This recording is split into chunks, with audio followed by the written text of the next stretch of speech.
Yes, guys. Good evening, everyone. Thank you very much for joining us yet again for a Liverpool debate show. We're going to be chatting everything about the Reds. We've got loads to talk about today. And you know what? When I started this show, put this show together, I didn't realise it was Champions League week because there's zero hype. No hype. Zero hype. There's more hype for Thursdays nights than there is midweek. How about that? Who would have known?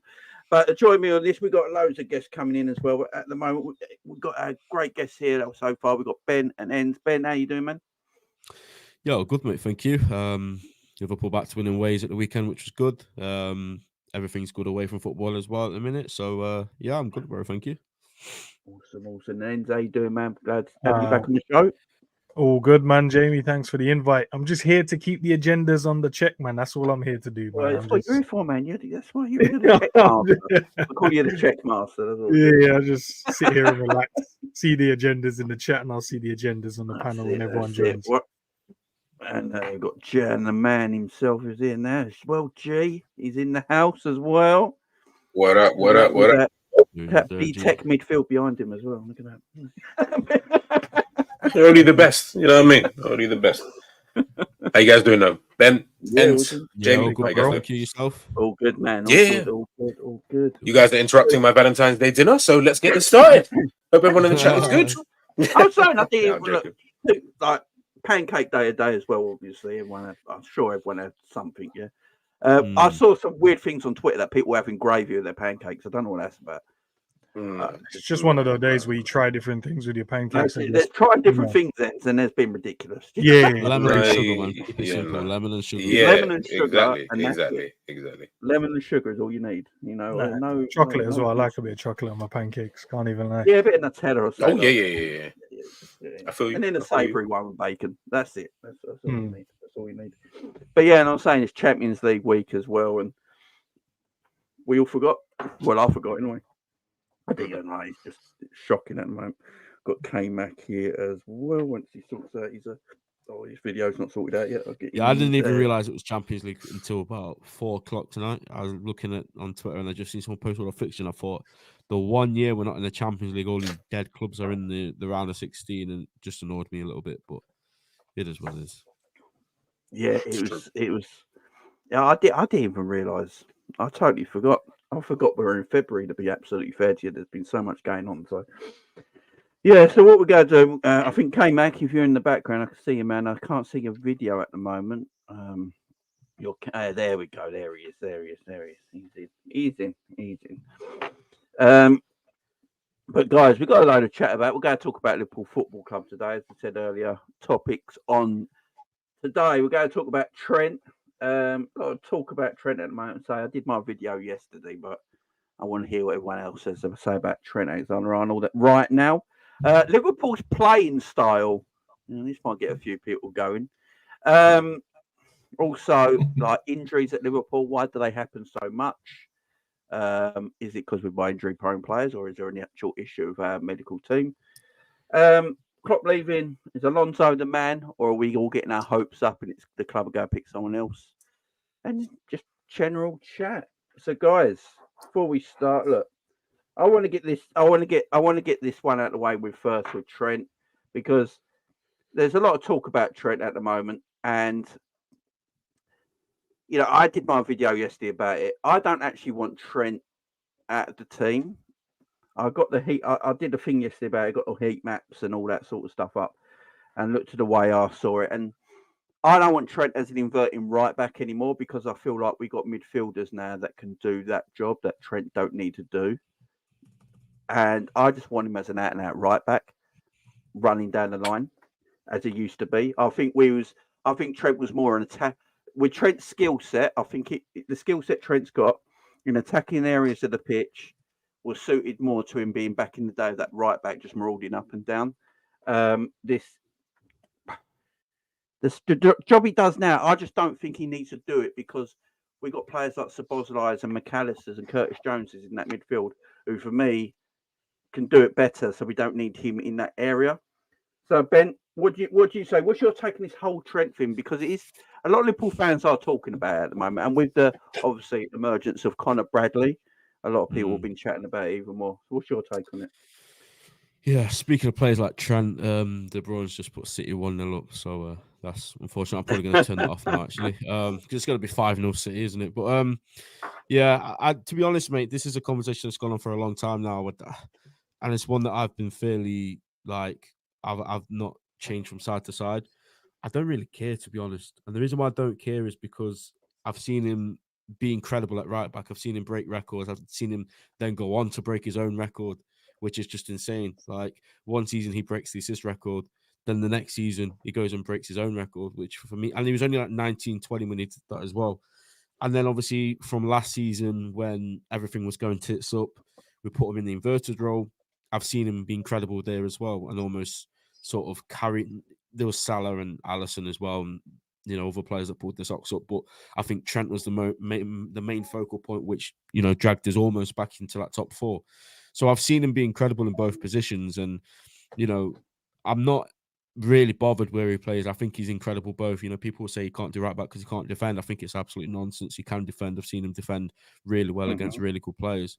I've also seen him dominate games in the middle of the park. So he is a generational player. He can play anywhere I think the manager wants to put him. I think if Alonso does come in, he probably would be made as an out midfielder. If he was going to play more centrally, I don't think he'd do the inverted thing.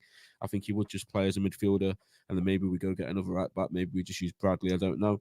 But he's one of these top three most important players in the team. As long as he's on that pitch, I'm confident. And when the whole Bradley versus Trent thing was going on, I just couldn't understand it. Bradley's done an incredible job, of course he has.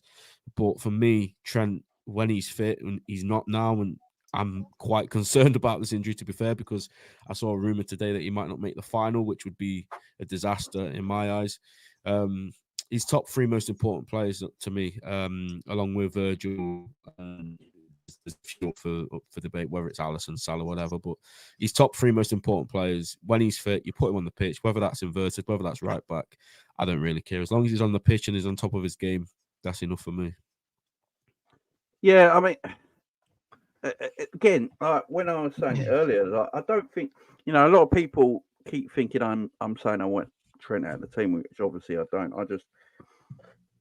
And all I want is that I don't want him. I don't think he needs to play that inverted role anymore with the players we have in midfield now that can do that job.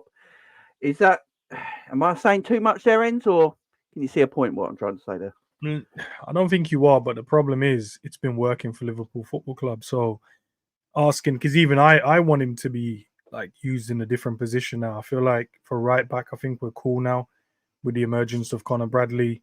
Obviously, it's still early, but for the 5 games he's played or 6 games he's played, he's looked really assuring in terms of defensively and even in the attack. I just want to see Trent's skill sets utilized further up the pitch, maybe. We have got other midfielders there, so I get it. He's probably not going to get into that role yet. And I really do believe if Conor, obviously, condolences to what's happened to him and his family, but if that didn't happen, I think he would have been the starting right back up until a point where Trent would have, not say fight for his position back, but you would have to have worked back into the team or find a chance or a time where we could have rested probably Conor and then say, okay, Trent, you're back in. We have to kind of wait till next season. I think the inverted thing, it's just going to stay until next season. Am I going to say I don't like it? I don't have evidence to prove that it doesn't work. The evidence is there that it works because we win more games than we lose. We've lost 3 games this season, 1 to Arsenal, 1 to Tottenham. I can't remember the other one we lost in the Europa League. But other than that, we've won every game and drawn other games. I think next season, however, I think Trent needs to move from right back. So whoever the manager is that's going to come in, they probably look at Trent's skill sets and going to utilize him further up the pitch. I can't see them looking at Bradley and going, if he's the guy. And I can't see them coming in and going, the whole conversation around Liverpool Football Club is the right back position. So a next manager comes in, he's probably going to want a more defensive-minded, I'm only speculating, but more defensive-minded right back. Whether that's Conor Bradley that stays in or whether they go and get their own player to come in there.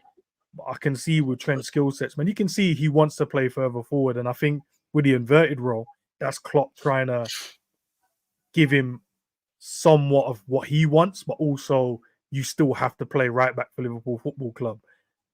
Because last season we saw the Trent, the lackluster defending, the nonchalant, don't really want to do what he wants at the defensive side. He just wants to stroll around the pitch. This season, being vice captain, he can't do that. His performances there has been solid, apart from the first couple of games of the season where the mistakes and stuff were happening. Other than that, can't complain about his performances. It's just, I feel like because we've seen Connor play there, we're like, okay, I think someone else can go and play in that role now and allow Trent to go and play for what Trent does. He offers us up another position on the football pitch. Do we need to go and buy another player? Yeah, obviously to add around the squad, but you're looking at midfielders. If Trent goes into the midfield, so that's a top level player you got in there as well with his passing range, his skill sets that he has. Maybe he starts adding some more goals and a few more assists. He's top of the assist chart for defenders in the Prem. It's no feat that. So, yeah, man. I think we're probably going overboard, but I would like to see him in a different position as well. Yeah, there's no wrong with that. And gee, like, come to you next. You know, has Trent evolved from his position? You know, has he become a player now where you need to move him in a different position? It happened to Lama, eventually it happened to Gareth Bale, who was a fullback as well. It happened to Kimmich, who was started his career as a fullback. And they got to a certain age with a certain skill set where the managers they worked under thought, I can get more out of this player if I put him in a certain position. Or do you just see Trent as that right wing back for the rest of his career? Because we haven't really seen him start in a midfield position. It's different ghosting into a midfield position from right back, from starting in that position. What's your thoughts, man? It's a tricky one because, as you said, we haven't seen him start in midfield. It's been inverted and then going, obviously, into that midfield role, whereas Lahm played midfield. Like, he actually played in the midfield. You know, the Kimmich went into midfield. So, I guess until we kind of see that, it's tricky because right wing back or right back inverted is totally different to, you're playing DM today or you're playing number 8 position. Do you know what I mean? So, because it's just, completely different jobs that you'd have to do. So, honestly, I just think with Trent, it's just, we have to just wait and see whatever the new manager wants to come and do. If he's saying, yeah, you know what, I want Trent in midfield, Trent's abilities, they're so unique because you need to find a slot for him in that team. And you need to be able to make sure that your tactics or your style of play can have someone like Trent in the team because of what he actually offers you. It's not like he's not a runner, he's not an engine, he's not a tackler. He's not that type of. He's a fantastic, probably the best passer of a ball in football. Do you get what I mean? So it's like if your tactics can fit that kind of style, boom, then there you go. Trent is someone that you need to have him in your team because that is the best passer of a football. But if your tactics don't really need something like that, I don't know. The new manager might look at it and just think, I don't need to have you in whatever position, centre mid, right back. I can just go out and sign another right back. I can just go out and sign the midfielder. Or I've got the midfielders that I currently have, Szoboszlai, Endo, McAllister, Curtis Jones. He might look at that midfield and say, no, I'm good. I actually don't need Trent in this position. Yeah, he can come in every now and again if there's an injury, but I might not actually need him in there. And then right back will, that's his position at the end of the day. I know Bradley's done good, but come on, man. I think a lot of people have just gone a tad bit overboard. Like, we're talking about a guy who's played 5 games to a guy who's literally, we were calling the best in that position. I'm sorry, but 5 games isn't even remotely close to even think about replacing this guy at right back. Do you know what I mean? We need to see way more. And that's not me being disingenuous because Bradley's been fantastic. I would have had him playing before we found out the news about obviously his father. I was like, I don't mind Bradley playing at right back against Arsenal. I'm good with it. Like, it wasn't a problem. But I just think that people have just gone and I know we're excited. I know we want to see competition, but I just think it's almost like we can't have the two. We can't say Bradley's good and still praise Trent. It seems like we have to praise Bradley and then it's like, oh, but Trent's got competition. It's like, whoa. The competition you think he has is only if he has to move position. If we're talking about right back, that's not competition. That's just a guy that we're finally seeing who can come in every now and again. This guy's not taking over from that, regardless of what we think he brings and etc. etc. Like Trent that's a unique. Like we were calling Trent the best right back in the world. So does that just get erased because of 5 games, 6 games, whatever it is? No way, it can't. So I think it just depends what the new manager wants to do. If he thinks Trent can play midfield, brilliant, put him in midfield. We can definitely use that passing. If he thinks, you know what, Trent, just stay at right back and we can still use your passing ability from that position, maybe we'll push you further up, a bit, higher up on that right hand side. Perfect, man. I think I'm excited. I can't lie. I just really want to see what happens in the summer with some of these players in terms of their roles in the team, because I think some of them are going to change, and he's one of them. Yeah, we'll hold that bit because we'll get to that when we talk about the Klopp. Yeah, sorry. K-Mac,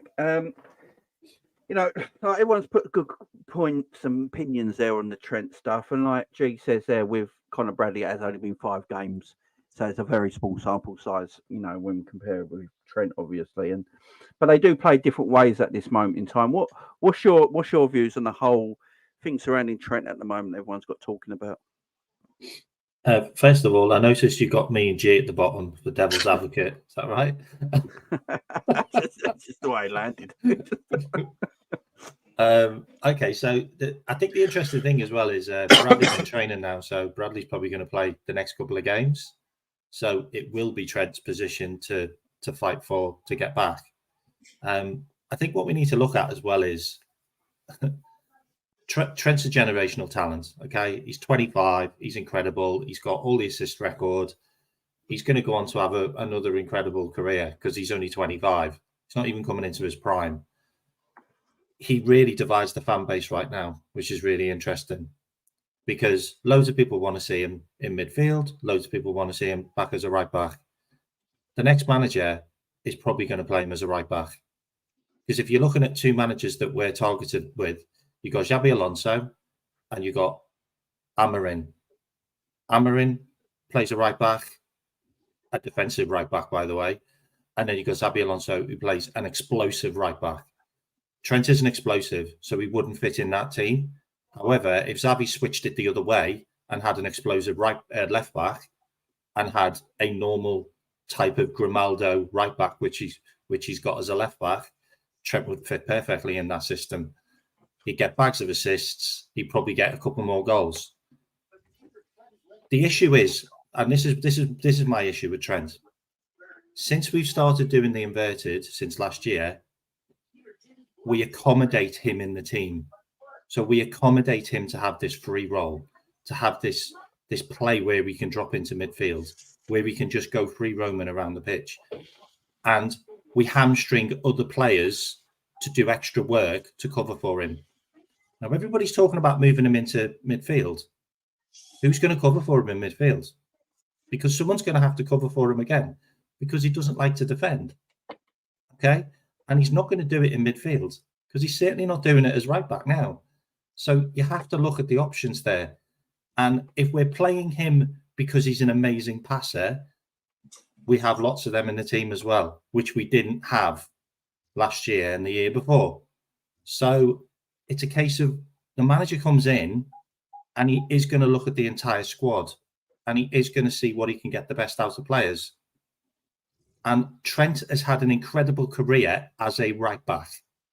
So he might have to make that decision where, Trent, you're not going to tell me where you're going to play. You're going to have to play where you're told. And if it's as a right back, well, he's done really well in that position for years. So he just goes back to that. And this inverted thing might just get chucked out the window because the new manager might not want to do this. And I understand that we're doing well with it, but we have seen a lot of deficiencies also with it in the way we play. And at the moment, playing inverted doesn't get the best out of a team. And having Bradley at the moment seems to be getting the best out of the team, as in we score more goals, we create more chances.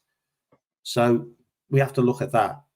But as far as I'm concerned, he has to fight for his position back from Bradley. And the next couple of games, Bradley's going to be playing. So, let's see how that plays out.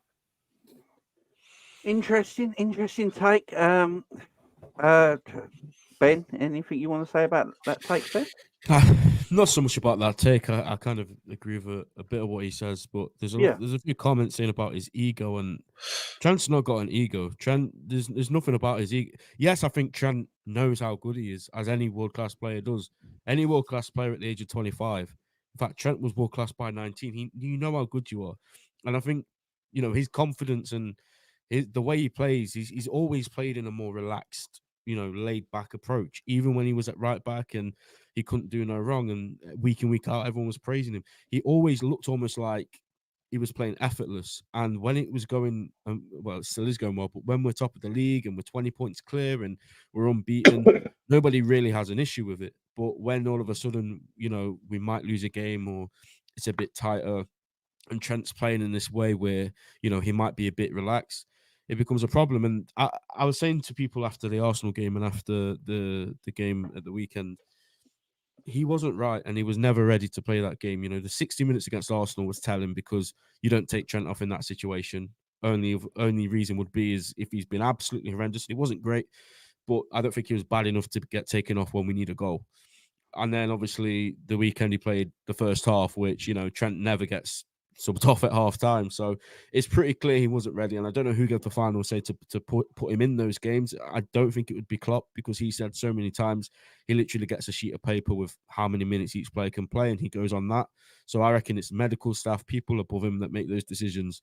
And I think it like I said before, it's kind of killed us a bit, because now we're sat here scratching our heads thinking, is he going to be ready for the final? And Conor Bradley, I can't say it enough. He's been absolutely incredible. No one's taking that away from him, but he's not Trent, and no player will ever be Trent. In my opinion, that's just how I feel, because he is my favourite player, and watching him come through this team as an 18-year-old to how good he is now, I've never seen anything like it. And to think anyone can ever, to think people in our team currently can emulate what he's done. And I know Bradley, his style is a bit different.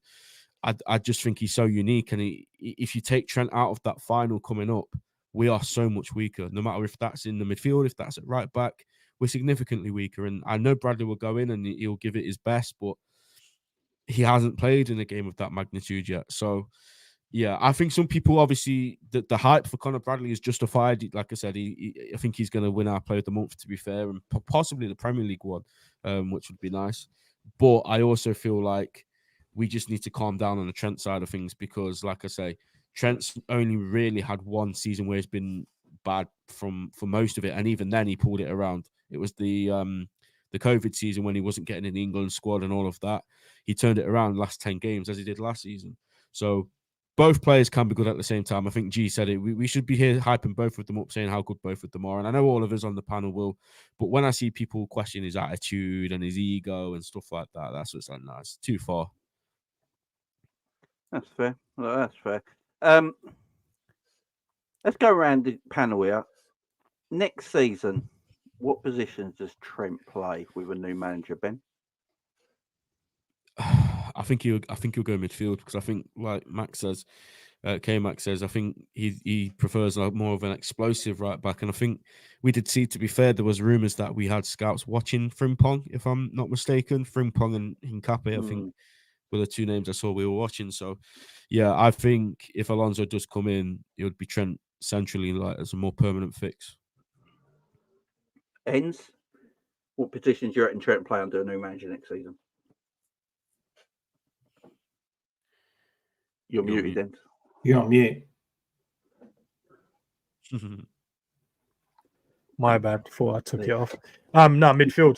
For me personally, midfield. I feel his skill sets, man, he's no longer needed at right back now.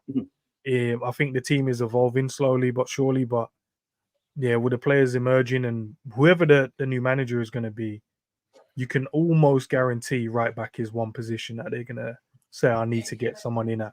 And it's not because Trent isn't good enough. It's not because Bradley isn't doing what he's doing. You guys are right. It's not seen enough of Bradley yet.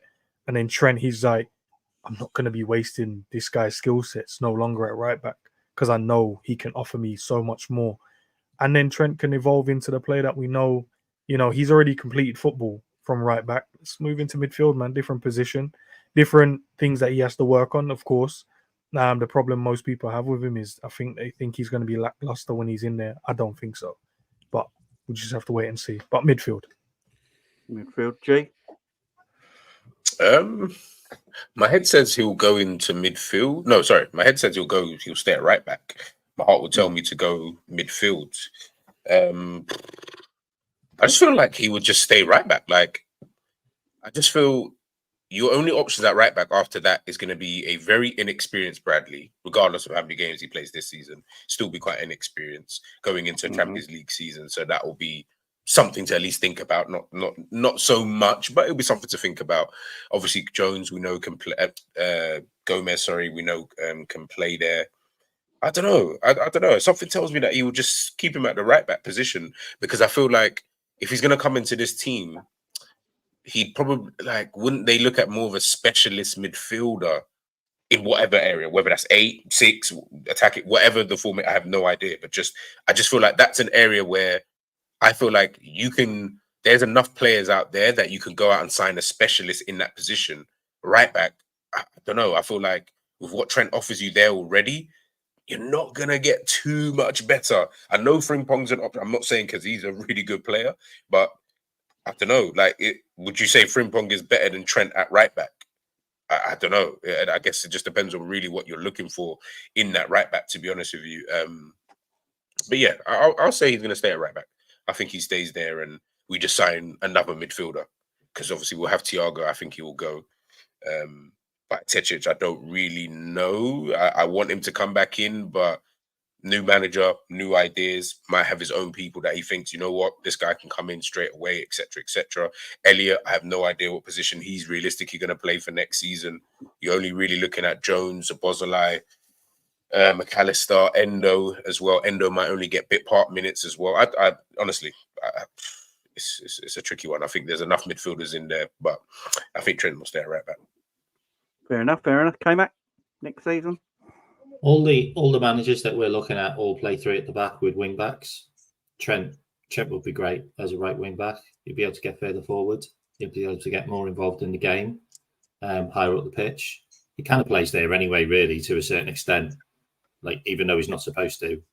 I mean, my heart of hearts, I would love Trent to play in a position where he doesn't have to think about defending, and he could just focus on influencing the game and taking shots and, you know, playing those incredible through balls and, you know, those long passes which can reach people, you know, running against their defense.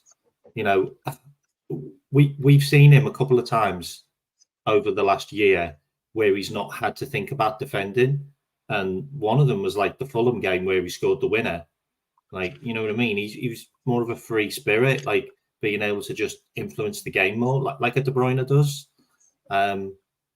It just depends on the new manager. Like, will the new manager like maybe use him in that position further forward? We haven't really got a sample size to go off, because he's kind of been in and out and doing bits here. He's played in midfield maybe 10 times his whole career, like in games. You know, sometimes he plays there in the second half. But, you know, if you're going to come in as a new manager, you're going to look at everything he's done as a full body of work.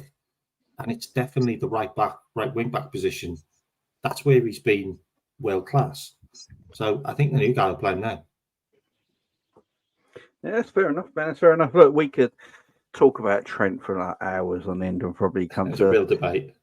You know, it can go for hours at end. But look, I think Trent to our team, you know, he's a special footballer, and special footballers need to play. You need to find a position for special footballers in your 11. I think we can all agree with that. What I want to go on to now, this could be an interesting one. We'll go on to Jurgen Klopp, because he is leaving. He is on his way. Look, I don't want to go too much about this Klopp stuff, because I've got over it now, personally. You know, he said he's leaving. He gave us the reasons why he's leaving. I'm not going to do what some people do on Twitter and conspiracy theory the crap out of it and say things that Klopp never said. Certain person on Twitter that we all know who's got FSG on his. I think he sleeps with John W. Henry cardboard cutout, to be perfectly honest. We all know who it is. That's not, you know, especially if you're on Twitter all the time. You know, I'm not going to go into these conspiracy theories. Klopp's told us why he's leaving, and as far as I'm concerned, I'm a grown man. If another bloke tells me what he's doing for a reason, I'm going to just believe what he's saying. So there you go. I'm perfectly fine with it. Now, not going into that, I'm going to talk about Klopp's legacy. I want to know from you guys, what is Klopp's legacy? What is he left behind? What does he mean to you as a fan of Liverpool Football Club? I'll start with you, Ben. It's quite simply the greatest thing that's ever happened in my lifetime to the club.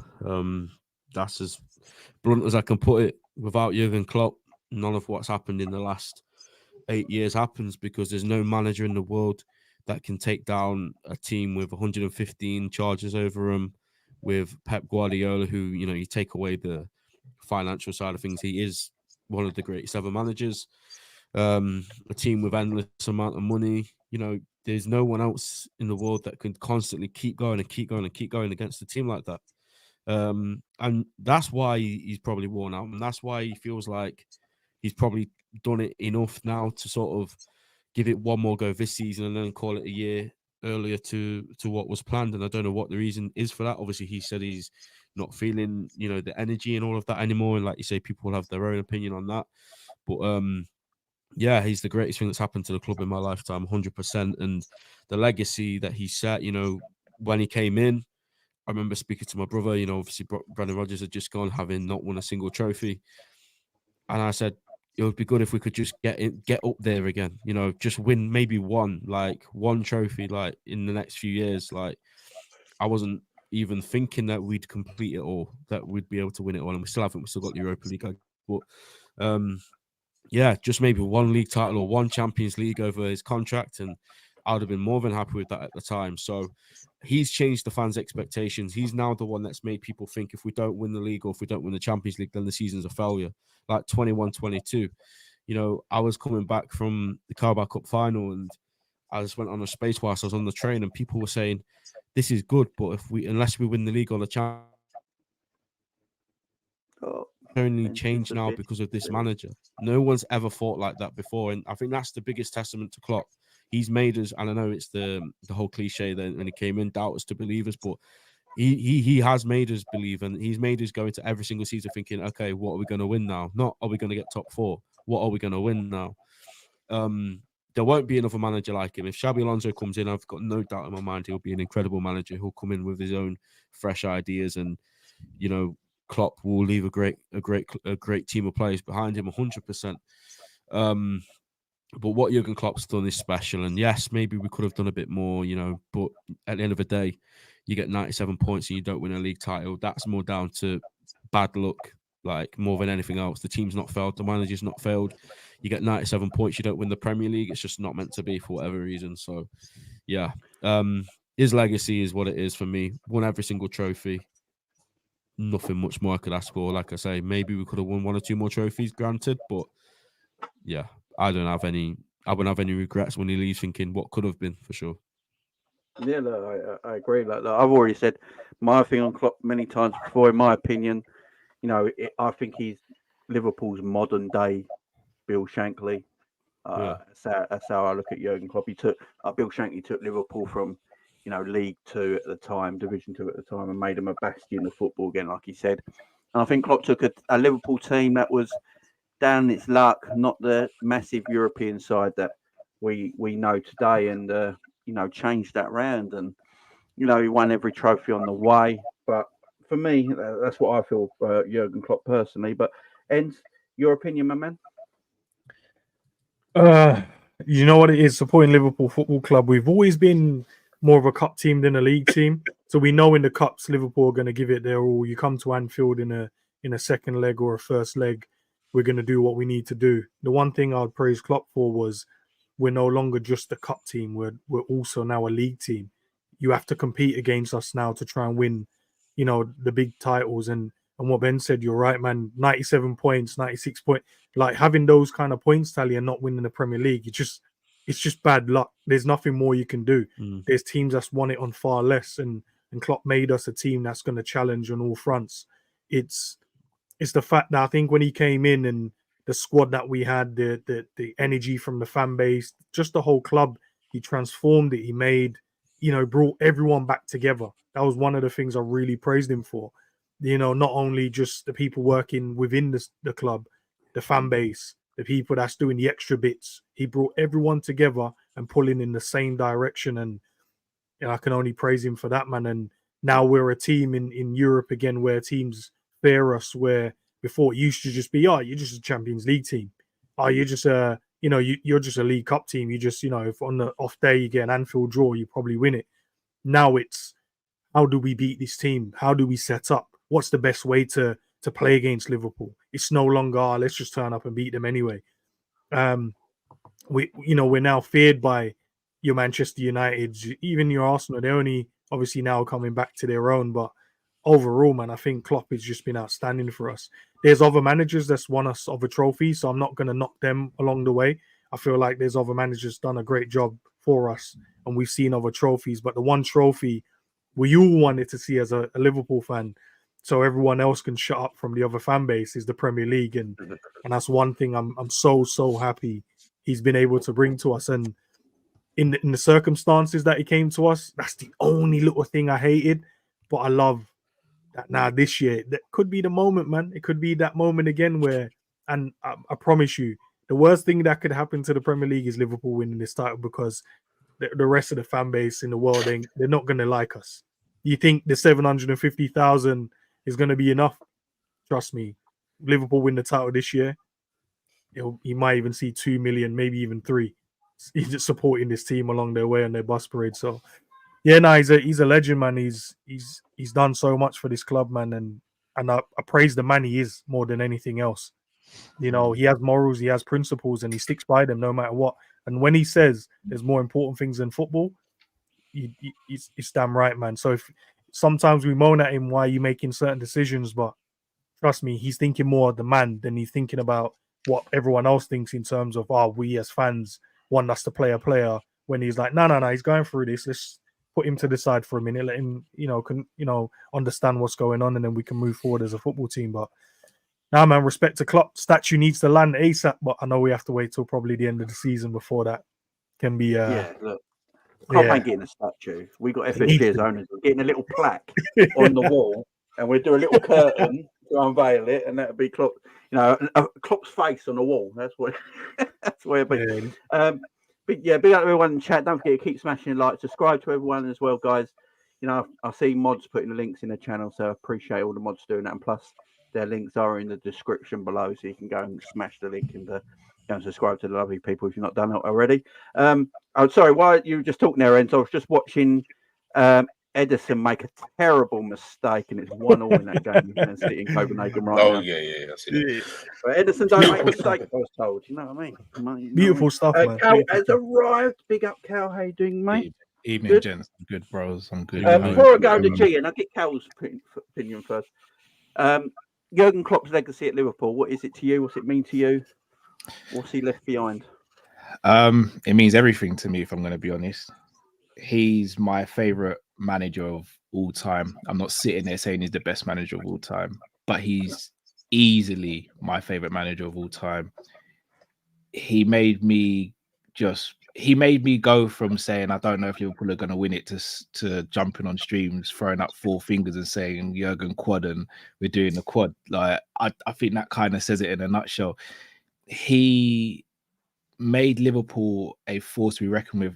Now, we weren't just a sleeping giant. We were a giant that kept on getting battered while we were sleeping as well. And he came and he changed all of that. He brought in players that weren't fashionable and turned them into world beaters. And I don't think that can be underestimated. Does he have his faults? Absolutely. But there isn't a manager, a man, woman that's walked this earth that hasn't got faults. So, yeah, he can be bloody frustrating sometimes. Jamie, you speak about it. I speak about it on Coppish and I get ripped to shreds by a lot of people about it. But he has embodied Liverpool and the resurgence he's made us have, from being a team who were like the 8th best in the country to being one of the best teams in Europe. I don't think can be underestimated, not to mention how he's done it as well. I know you've got the quote unquote the right way and the wrong way of doing things. You look at how much City, Man United, Arsenal now and other teams have spent. He's not had that luxury. Whether he's not had that luxury or chosen not to use it, we'll find out in the next couple of years, I suppose. But Jurgen Klopp, for me, has been the best manager in England, regardless of Pep Guardiola being here, in my opinion, given context and what he's done. And I'm gonna be devastated to see him go, but at the same time, I'm excited for the next chapter as well because of the foundation he's laid. If he didn't lay a good foundation and leave us in a good place, I'd be like so nervous right Certain now. other Scottish manager. No, who just no went- comment, no going comment, no back to- comment, yeah. no Nah, comment, say it, man, no say it, comment. say it. But his first name begins with A and his second name begins with F, I'm guessing. But like you look at how, and that's a perfect segue. Like you look at how Wenger left Arsenal, you look at how Ferguson left Man United. We're being left with a stadium that's almost been rebuilt, a training complex with which is state of the art, which he has his imprints all over, a squad up that my is own. extremely healthy. Like finances are good. If I'm not mistaken, we're in no debt, or if we are in debt, it's very minimal. It's manageable. Like, what more? Cal, can you you're giving me goosebumps. Like, I'm over the moon with what Klopp's done. I just pray to God that we sign off with, well, I want a quad, but at least a Prem in Europa. At least. I need to see all you lot in Liverpool, man. We ain't even met up in person. I need to see us all in Liverpool just shaking a leg. I want the coldest man, apple juice in Liverpool. That's all I want, man. Definitely. I'll go G next. G, what's I know you've gone back and forward to Jurgen, but Yeah, we've had honest a opinion, tough time. this is a safe space. You can say what you say. It's a safe space. Yeah, wow, this is it. your thoughts, legacy of Jurgen Klopp to you, man. I think what everybody said, that is the legacy that he's left here. What despite the beef that I've had with him, regardless of how I even think about him now, one thing I'll always hands down respect to Jurgen Klopp for is, as everyone said, he left us in a position where when I was going to school, I couldn't, have a conversation with Manchester United fans and Arsenal fans about winning the league. That was like unheard of. Like I was more in the background with like the Leeds and Chelsea fans, just happy to be in that conversation because I can talk about, back in the 80s and 70s and stuff. My team was really, really good and etc. etc. He turned us into a team where, as Ben said, like we go into every give or take every season, and everybody's all saying it's Manchester City, Liverpool. It's Manchester City, Liverpool. This season, Liverpool top of the league. Everyone's saying, yeah, it's normal service has resumed. It's Liverpool, Manchester City all over again. Look, looks like it's going to be another title race between Liverpool, Manchester City, as if Arsenal didn't even count and they're sitting on the same level of points, as Manchester City at this moment in time. So that kind of tells you every single thing about him. And that's why I'll always respect him. He has his faults. We know.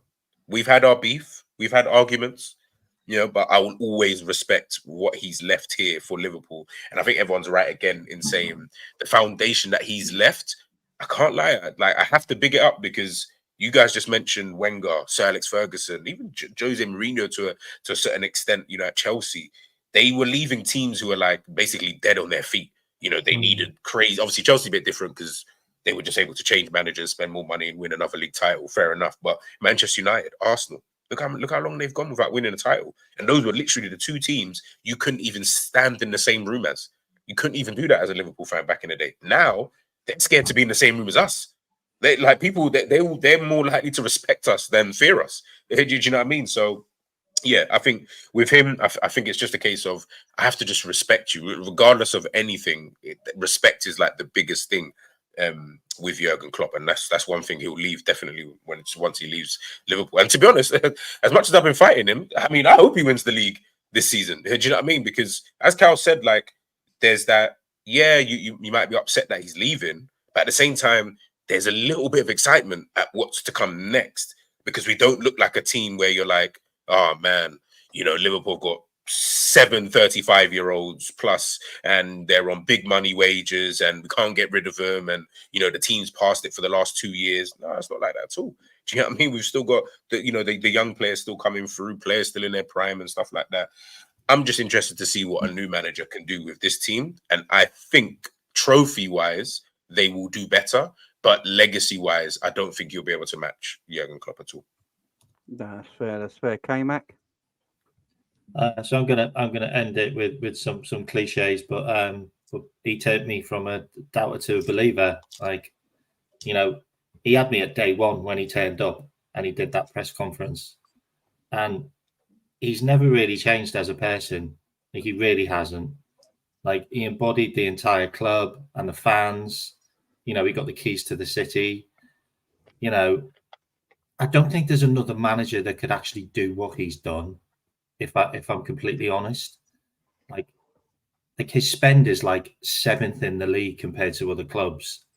Like, he took us from absolute dross into world-class teams, like fighting on every single front for so many seasons. Like, we have been, like, any other team would have won the Premier League like a number of times with the points tally that we had. You know, it's absolutely incredible and phenomenal that you can carry on like that. And there's only one person that's really stopped him, and it's Pep, and just blatant cheating for years and years and years. But it's just absolutely incredible. And it's more the man than the manager now that we're losing. Like, and you hear all the players talk about him as a father figure, and it's the fact that he's been with the club so long and he's imprinted himself on the club so much from the academy all the way through to the first team. And you even look at the players that we're targeted with, they're Klopp signings. Like, and they're going to be for probably another year or two, because everything's in place for us to carry on. And the next manager, I mean, it is such an incredible job. Like, there must be so many managers that want this job, because it is ready for a dynasty. It really is. And we can only thank him for that. And yeah, get that statue up. Yeah, look, I think that's the thing with Jurgen. We all respect and love the man and what he's done for Liverpool Football Club in almost the 9 years he's been here, and changing the whole club around. And we all appreciate and love that. See, when, like me, I talk about myself for a second, because I can talk about myself really, but no, I've criticised Jurgen at times, playing style, substitutions, tactics at times, and you know, people get on at you because some people just don't feel like Jurgen can do now wrong, which is so irritating, because, as I say, every man has their flaws. You know, every man has, you know, no one's perfect. Alex Ferguson is, like, you can argue, the Premier League's greatest ever manager. He got things wrong. He got signings wrong. He got tactics wrong in games. It happens, and you can criticise Jurgen for mistakes he's made, in my opinion. But you know, it will go down. Look, for me, he's not Liverpool's greatest ever. You know, for me, it's still Bob Paisley for me, Shankly, Dalglish, and then Klopp. I've got Klopp 4th in my list of greatest Liverpool managers ever. So I think what Dalglish did as a player manager and a manager doesn't get respected enough. And obviously, being banned from Europe, that team, especially that 88 team, the 89 team, you know, we just never got to see it in Europe, man. That was a quality squad as well. So yeah. But, you know, Klopp being top 5 of greatest level Liverpool managers is a heck of an achievement, in my opinion. Especially the way football is today, it's completely different way it was back in the day. You know, financially, it's ridiculous now. You know, it's just mad. You know, you look at football 20 years ago, Liverpool, what was it? Man United buying Varane for 30 million. What does 30 million buy you today? You know what I mean? 30 million buys you not the tourist players. Do you know what I mean? It's just, the world. Would you? I wanted to ask a question to everybody and people in the panel, or whatever, in the chat. Sorry, next season, regardless of what we do this season, what would represent a good season for you under a new manager? But I don't know if you're going into that. If you are, apologies. Hey, G, let us chill out first, man. I was just asking. I was just asking. Us out so early, bro. Let us just relax, bro. Do you know what? We're having a bit of Klopp loving. All right. Yeah. I thought we was finished. I thought it was doing like all the last ones. Like, but were we not finished? Okay, guys, were we not finished with the love? He's basically gone. All right, we split up now. What's the next motive, basically? Yeah. How I don't listen. My ex stays over there. I want the record to the dog, and you can keep the kids. That's it. Yeah, like, do you know what I mean? He still has a house in Liverpool. He still has his stuff and pictures of his family in his office. All right. G All right. don't. G's taking that stuff Yeah. down. Bro, He's got that the stuff was already removals gone. He's Bro, got he the was in, removals. Gee, he was in training today, bro. Let them man just relax, bro. What are we doing? Hear what I'm saying? You know what I like about Klopp here, which is funny. Recently, Ben, you said it on your Twitter account the other day, and it made me bust up for time. You said about when you come to like the end of the school year, and it's like the last couple months, and you can kind of like mess around and stuff like that. Even the way he's talking in some of these press conferences, it sounds like that. Like, when it's like, I ain't gonna be here. Like, you can't say anything, you can't do anything to me. You can ban me as much as you want. I'm not gonna be here to, reap the repercussions of those. So I kind of like it. It's actually quite refreshing, to be honest, because he doesn't give a fuck. He's going to go for like a yellow card in every game. But it doesn't matter. He's not going to be in next season anyway, so it doesn't really even matter. Did you see how he was going crazy on the sideline and then just chilled out when the man came over? Coaches, yeah. Like, sorry, Yeah. my bad. It's like It's funny. I like it. Well, let's switch it to Xabi Alonso while we're talking. So, Xabi Alonso is the out-and-out favourite with the bookies at the moment, and a lot of Liverpool fans. I've said it myself. For me, Klopp to Alonso is the most seamless in transition that you can possibly get, in my opinion. Just through, Alonso knows the club. He loves the club. He knows what it means to win things at this football club, the people, the city. It's an easier It's the easiest transition we could probably do between managers, in my opinion. I think he'll get the love from the players as well. I think the players will respect him straight away. The stuff he's won. They'll be probably watching what he's doing with Bayer Leverkusen right now. So I think there'll be an automatic respect there. So, Ben, like, if it is Alonso, what do you think, as I'm saying, that's the best transition we could probably do? Because you're not upgrading on Jurgen Klopp, really, are you? Unless you're going for an Ancelotti or a Pep Guardiola or something like that. It's very hard to upgrade on Jurgen Klopp. So you are going to downgrade a little bit, but is Alonso the best, do you think, for this job after Jurgen Klopp? It's hard, isn't it? Because obviously there's always going to be the argument of the experience, and no matter how good of a job he's done this season, the whole experience thing. But I do think he is, to be honest. I feel like from what we have seen in this short time, that Leverkusen team were near the bottom of the table, I believe, when he took over, got them into the Europa League. I think he got to the semi-final, if I'm not mistaken, last year. Of something, I think it may be Europe, I'm not sure, but this year obviously he's in Europa League, and I said a few weeks ago that's the only game really where I think if we drew against them, okay, this might not actually be as easy as we think, because they're really good, and we saw how they dismantled Bayern the other day. I was on the way back from the game, and I watched that in the car on the way home, and I said to my brother, like, this is just a huge statement now, because the questions have been asked, like, can he do it against Bayern Munich? Is he going to crumble when it comes to Bayern Munich? And then that Bayern Munich game comes around, and he just absolutely smashes them to pieces. They're 5 points clear now, so it's still not over, but they're in such a good position now to go win that title. And I think everyone's on the same page with him. There'll probably be a few that have other ideas, but if it's not him, I'm not sure who it would be, to be honest, because I've looked at the list and I don't want De Zerbi, I don't want any of the other guys that are sort of from 2 to 3. I think it'll be a good fix. Obviously, he knows the club. He loves the club, by the way. Like, we've seen the quotes resurface from like 3 or 4 years ago, when he's been doing charity games and stuff. And he says that, this is the stadium for him. He's played in all these other incredible stadiums, and he says Anfield is the one that he loves the most. And that's just such a huge statement. And yeah, I think if he comes in, he'd obviously bring his new ideas. And I don't think we'd see what we're doing now. I think we'd probably have to forget everything we've watched over the last 8 years and sort of retune our brains into thinking, okay, we've got to learn something new now, because I'm not a tactician. A lot of people are great at watching football and looking at the tactic side of things. I just watch the game and watch the goals and enjoy it. So I don't really know what would change in depth. I obviously know that he plays 3 at the back and stuff like that, plays with a number 10. Or that kind of thing. So that would straight away be a change for us, because we don't really play with a number 10. But I think it will be welcomed. I really do. I think football is going in that sort of approach now. You look at the big clubs, Arsenal with Arteta, Barca with Xavi, and it didn't really work out very well, and I think he's going to leave as well. But it is the younger managers now that sort of we grew up watching as young fans that are now going on, taking the next step. So the dinosaurs of this world, their days are numbered. And when you look at young aspiring coaches, Xabi Alonso is by far the best option in the world. So it would be a big change because, like I say, the experience, the know-how, Xabi might not have that yet.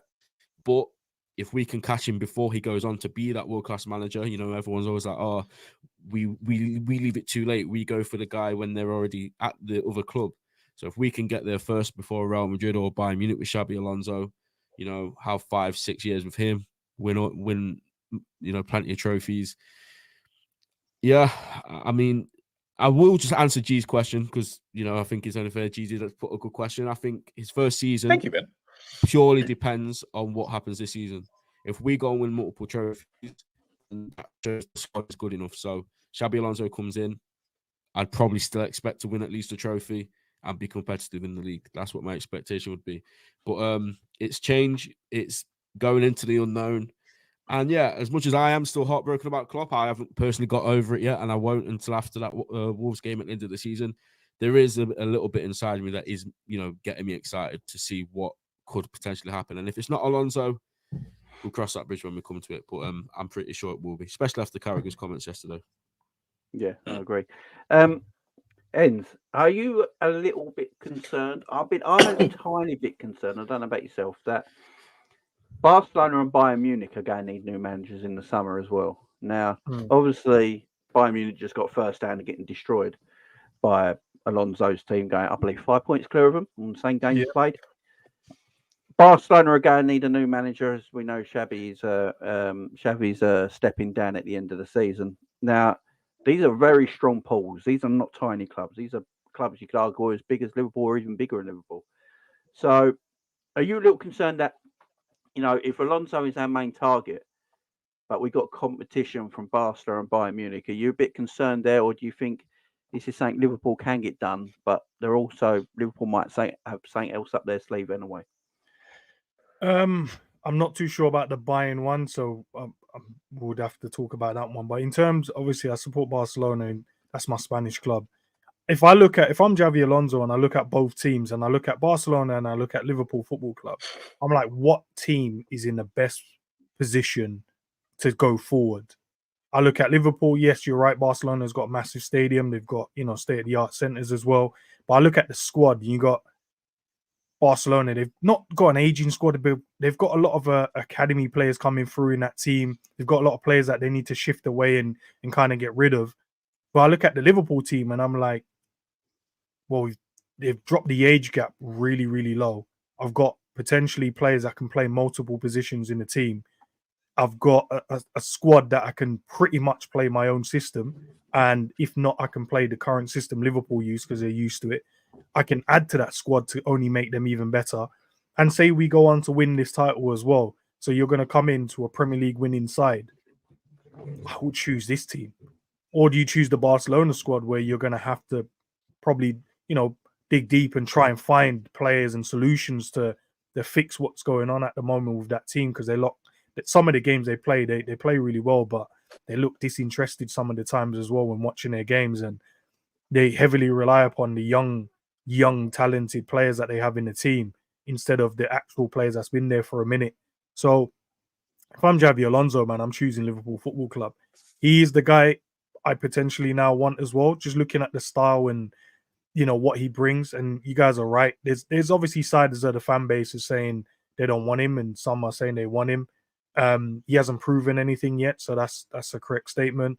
If he goes on to win the Bundesliga in the style and the manner that he has, I don't think there's an issue why he's not. He's coming into a young, vibrant team. We need the new age managers now because, like what G said, like what Ben said, you got managers now that your Ancelottis and your whatevers. I don't really want those ones. I want the next guys now. I want the ones that's coming in with the fresh ideas, the ones that are going to be world-class managers, but they just need that right team, right moment, right place to take us in the right direction. And he's definitely one of them. He doesn't have the experience of managing in the Premier League. Gerrard, we saw, came into the league and struggled at moments and times as well. But will Alonso do that? I don't think so. I just look at him and you can see, like when you see a fresh young talent player come into the squad and you're like, he looks like he's been here. We've seen that this season with Kwanzaa. It looks like he's been in the Premier League for years. He's playing games as if he's played 200-300 games. When I look at Xabi Alonso, it looks like he's been managing for a while now. It doesn't look like this is you'd say his breakout season as a manager. It looks like he's been here, done it, won trophies, and I want that, man. I want it. Does he know the club? The club has evolved and changed over time. He's probably been in contact a lot around it. It's slightly different than when he was here, so he has to kind of get back into that kind of and stuff around the club. But perfect, man. I love his principles as well. I love the way he plays football, and I feel like he's that character that can come in as well. Not only show you what he wants, he can get on the training pitch as well, like an Arteta as well. Even though we knock him at time to time, can get on there and tell you exactly what he wants and show you exactly what he wants. And yeah, man, he's the guy, man. I'm not worried at all, man. If Liverpool come calling for you and being Xabi Alonso, there's only one destination, bro. And I saw a comment in there, is he the Bellingham thing? The Bellingham thing was us as fans that was pushing that. Did the club really push for it? Who knows? Good point. That's a good point. Excellent points there, Ends. Jay, I think you said you was a De Zerbi fan before when we had this discussion. There's a lot Jamrock's talking about De Zerbi in the chat. For me, I'm not a big De Zerbi fan personally. That's just my thing on it. A lot of people also saying that he hasn't really proved anything yet. This is his first job in Xabi Alonso. But if you look at managers of the past, coming through, I know Pep Guardiola was the Real Madrid B manager or whatever it was, but Real Madrid was his first job as a manager. We all know what Klopp did at Mainz, and that was his first managerial job, and then he got the Dortmund job, and you know what happened there.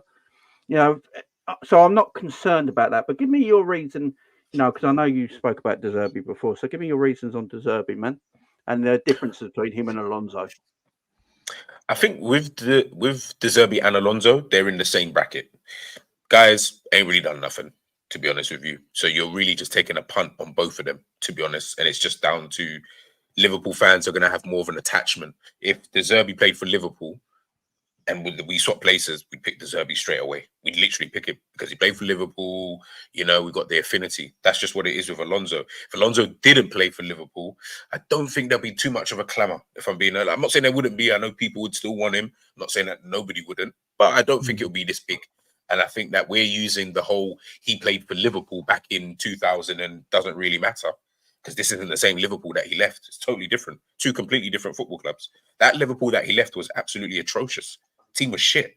Absolutely shit. The team that he's coming to now, this is the team who just won the Premier League. So they don't have that monkey on their back anymore where they're still trying to, follow in the greats' footsteps. That team's already done that now. He's coming into like a completely different environment. So I don't know. When we talk about Alonso and understanding the club, I'm not saying he's going to get it more than De Zerbi, but I look at De Zerbi and I think stylistically, his style of football is a lot more transferable than Xabi Alonso's. Xabi Alonso, Liverpool would have to literally, if let's just say a hypothetical, we change to the exact same formation and style, it's not the same as ours. So you're asking a lot of these players to literally go against a lot of what they've done for the last 8 years to something completely new.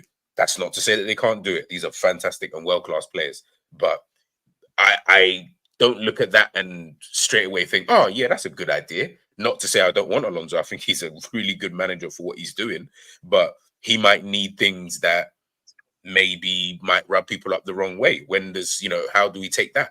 Do you know what I mean? We talk about, Ben said before he left, about, competing. What if he doesn't compete? What if he only gets top 4 next season? Are we going to give him grace because he played for Liverpool? Because we wouldn't give that same grace to De Zerbi if he came in. Do you know what I mean? We'd be on his neck saying, oh, this guy's not really that great, blah, blah, blah. We'd be doing this, that, and the third. So, yeah, I think Alonso is a really good up-and-coming manager. What he's doing this season, amazing. You cannot say any different.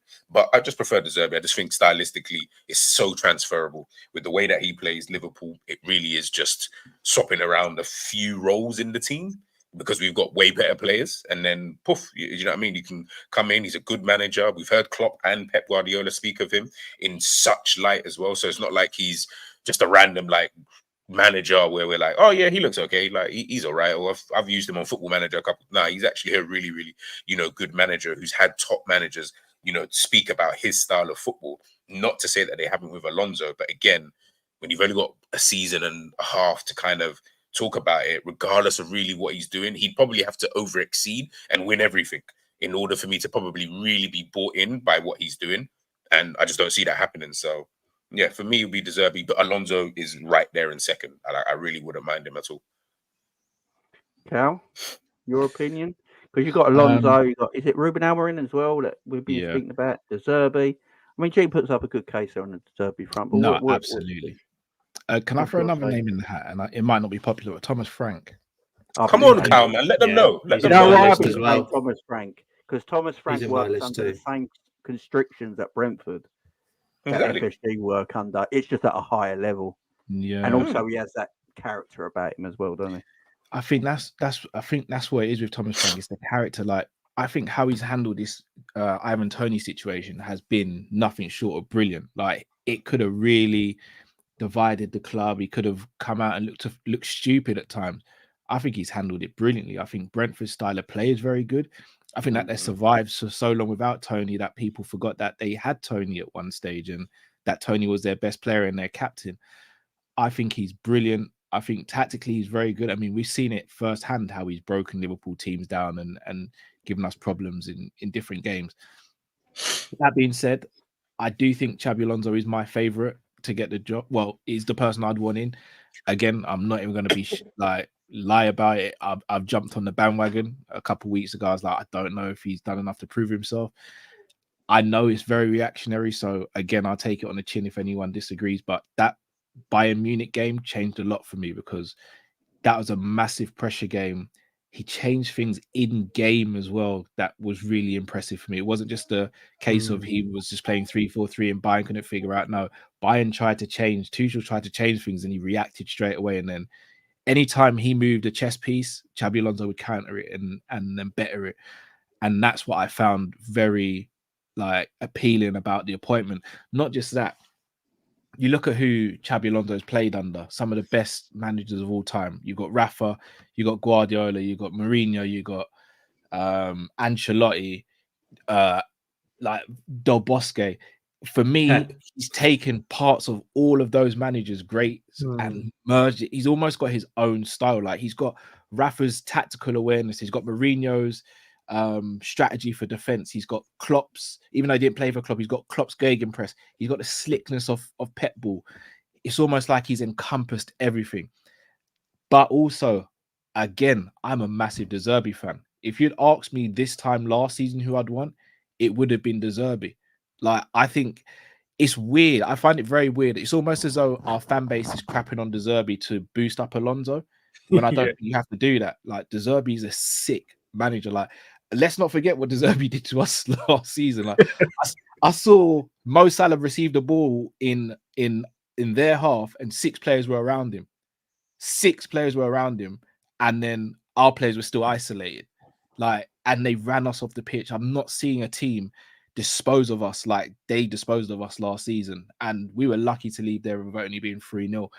And you look at the players he's got at Brighton. If he was to have the players he's got at Liverpool and transfer his tactics and philosophy, I think it would be the easiest transition, if I'm going to be honest, in terms of a tactical standpoint, to get De Zerbi.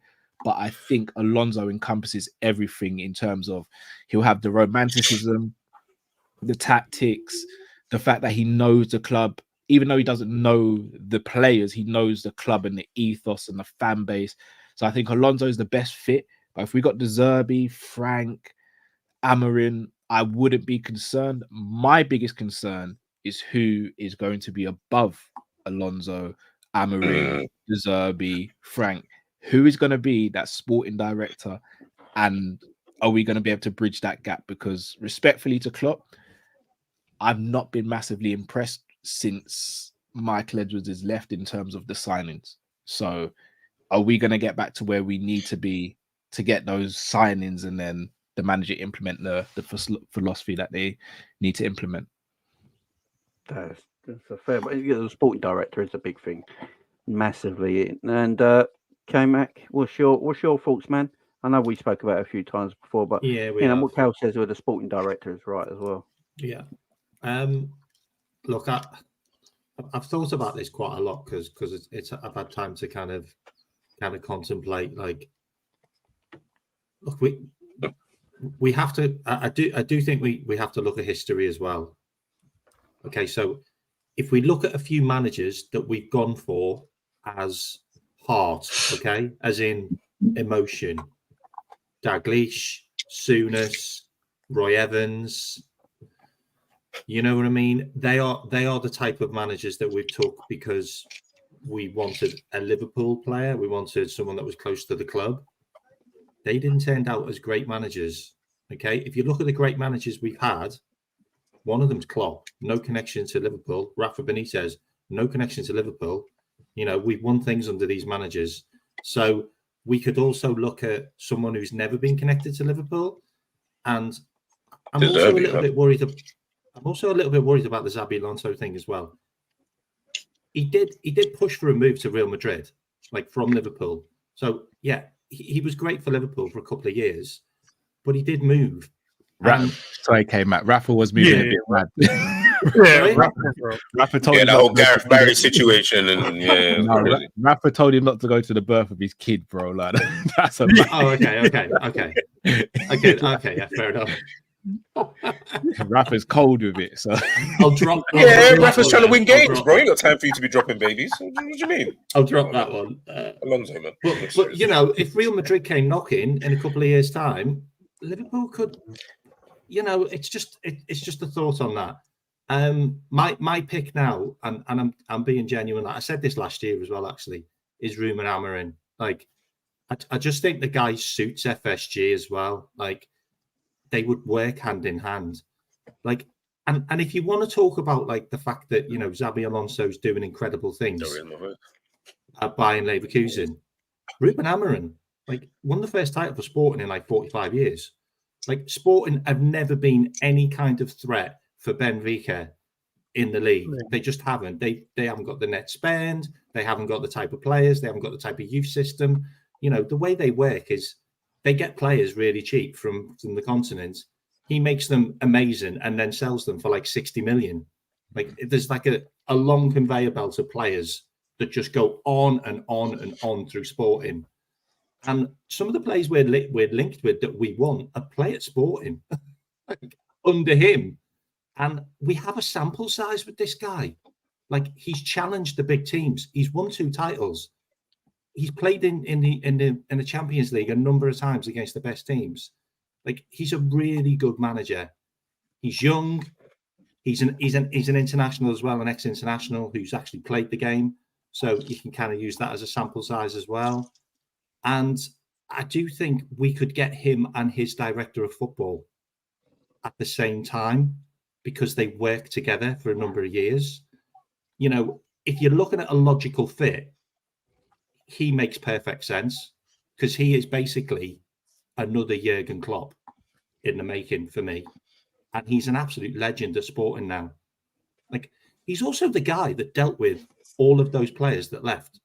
Rafa Leao, like literally, they had to get rid of all their players on free transfers because the fans attacked them in the training ground and they had to leave the club. Like, he's dealt with a lot of things that were against him. And I feel that Alonso hasn't done that yet. Like, he hasn't lost.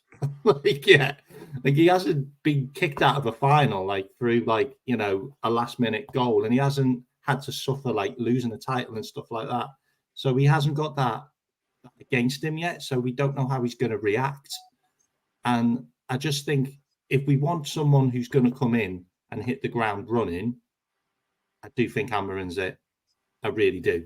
Anyway, that's my yeah, that's it. Look, I think with all the talk of Almiron and De Zerbi and Alonso, I don't think you can get much of the point. If it's one of them 3, I'm not going to sit here like depressed, unhappy about it. You know what I mean? I'm not going to be sitting here. I think the problem is because of the personality of Jurgen Klopp, and I'm not saying personality should be over tactics in my point of view, but what I'm saying is because of the personality of Jurgen Klopp, what he is to this football club, I do feel like if it isn't Alonso, people will go be quite down on it straight away. Does that make sense, Cal? Yeah. I was going to ask 2 questions, not even to sort of open a can of worms. I hope I'm not taking anything away from what you're going to ask as well, Jay.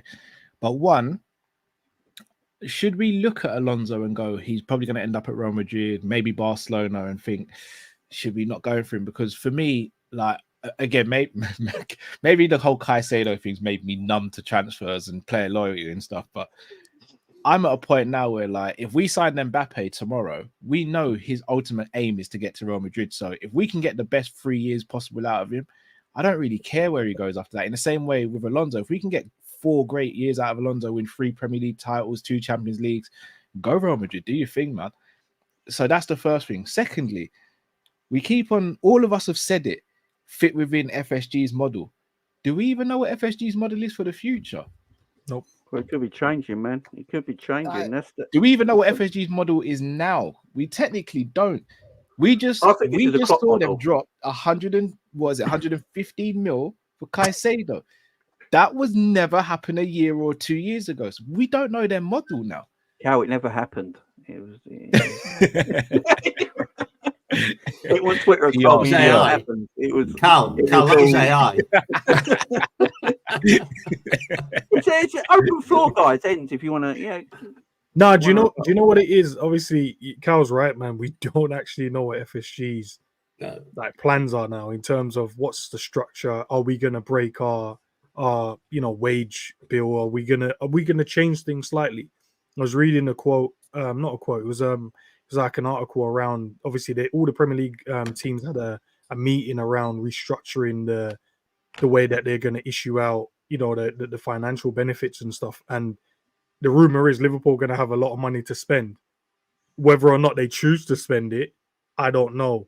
Because we've been so good in terms of we go for like the 50 million, the 60 million. That's kind of where we operate around. It was weird that we went for 100 and whatever for Caicedo. With whoever the new manager comes in, he's going to have to be given a budget to, I don't know, not change the team as much, but to bring his own players in.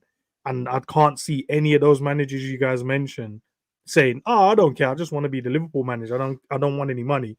They're going to have to give this manager some serious money. And I'm looking at a squad now and going, if this squad can compete for a Premier League title, and then you give them money to then go and add to that, it's going to be a madness for everyone. The Caicedo thing as well. Have you ever seen like companies where they have like a load of money left over and they've got to spend it before they get taxed? Yeah, I think that's what happened. They found like 100 million down the back of the sofa. They had a few quid spare for the tax man go forward. But no, I've got a question for everyone. Anyone can answer it. What if Liverpool spend more money after Jurgen Klopp has gone? Who are we? Who are? I won't say I told you so. Who are we looking at to blame? We're not going to do this.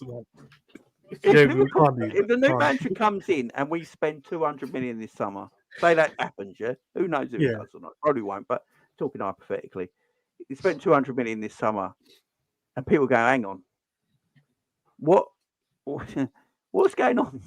What was it? Klopp holding them? Was it? Edman's in a pickle right now. No. Do you know what? Because there's 2 ways you can look at this. You could either look at it, 1, we saved enough money now, so we can give you a good budget. Yeah. Or 2, you can go, well, it's a new manager. He needs his own budget. And then we're going to start you off on this package, but next season, listen, it's going to be a lot lower. You're going to get 50 million. So that's the 2 ways. One way, we've saved enough money for Bans.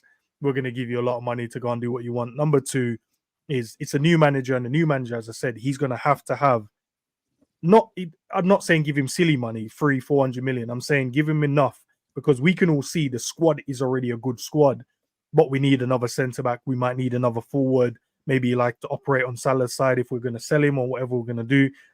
Maybe one more midfielder in there as well. We've got 2 left backs. We've got potentially a right back already in Bradley, and if you want to add to that, Trent is already still here as well. Depends if you want to move him to midfield. There's not a lot needed to be done to this squad, but any of these managers come in, especially with the price tag of these players, because we're seeing silly money now for players that we're like, seriously. 70 million for a guy that's probably scored 2 goals makes no sense. But that's what the market is like now. It doesn't matter what you do. If the club says you're worth 70 million to us, that's what you're going to do, because there will be a club that goes and spend that money. So I think if they give him 200 million, to your question, Jamie, I think that's reasonable enough, man. And it doesn't mean the manager has to spend it. We look at it as he's going to have to spend 200 million. Maybe he doesn't need to spend it. He might go and get his centre back. Maybe go and get his, his right back. Maybe go and get another midfielder and get an attacker. And he's probably spent 150, saved the 50 for the, for January if we need any additions. Look, I understand it's a dangerous question. But I just want to see it for vibes and laughs, that the new manager ever comes in, just has shitloads of money to spend every transfer window, and everyone who's like, yeah, I'm just here for the meltdown. Well, we just win like 5 leagues back to back. Yeah, can you imagine? Right. I actually don't think we need, so say, for example, we get 200 mil in the summer without selling Salah, because that's another caveat. If we sell Salah, we're going to have a bag of money. Will the owners put more money? Will they need to even put more money down? Again, I only think we need 4 players to complete the squad. I think we need 2 centre-backs, a DM, and a forward. That's without selling Salah. But that's like with Matip, Adrian, and, Thiago going.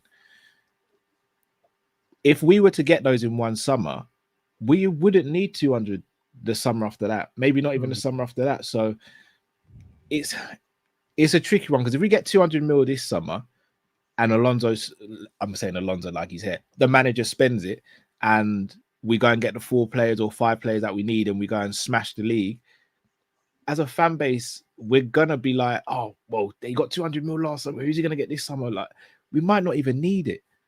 And that is that 50, 60 mil, that is our sweet spot. Like, it really is. Like, even now, we could sit here and say we want a centre-back.